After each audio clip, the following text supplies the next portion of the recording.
If you've been following my Battletech exploits, you know that I love dedicated LRM lances, longbows, archers, combined arms, LRM missile carriers, just real-time raining down hundreds and hundreds of missiles in direct fire, just totally saturating the battlefield, the hex maps.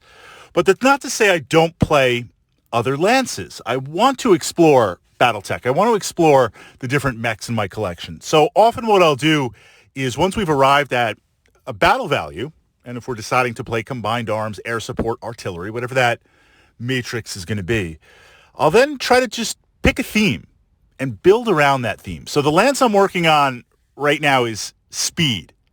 Now I'm not going I could just do multiple Jenners and go at that, but I only have two Jenners.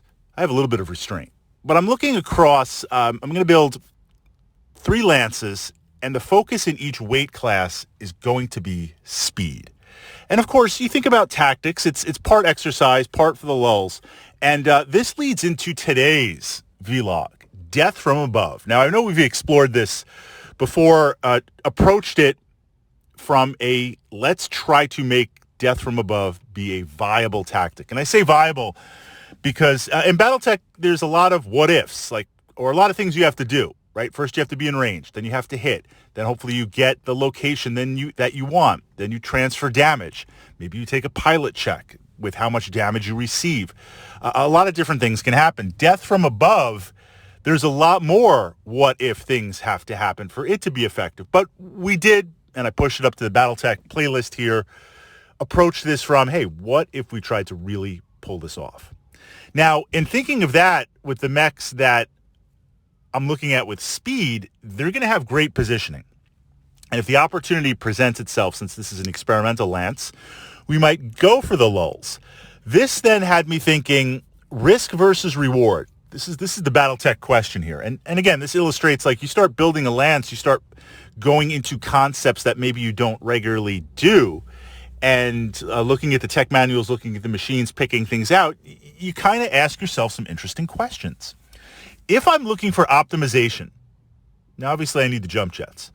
If I'm looking for optimization and I'm building a lance based on speed and mobility, so fast mechs, jump jets across multiple categories, what is the ideal Death from Above mech?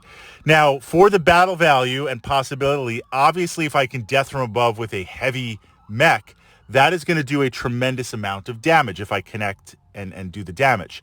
It's going to take some damage back to my mech. If I miss, it's going to damage my mech. Is that necessary? That damage transfer, I'm looking to transfer, of course, to the head or other areas. Do I really need a heavy mech to effectively do Death from Above?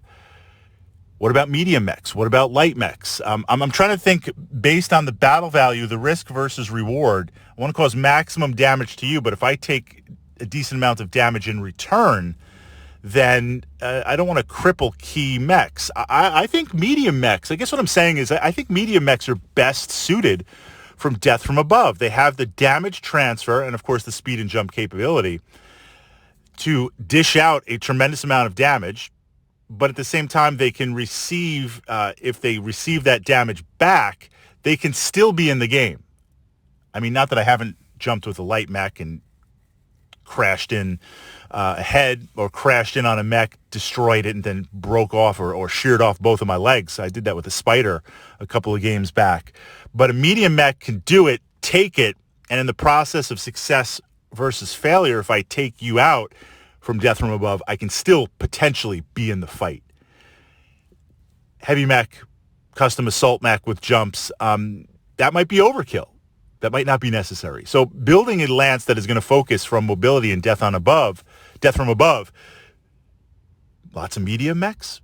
It's interesting, the different questions that you ask yourself as you're building lances. So I'm going to turn it over to my fellow Battletech mech warriors here and mech commanders.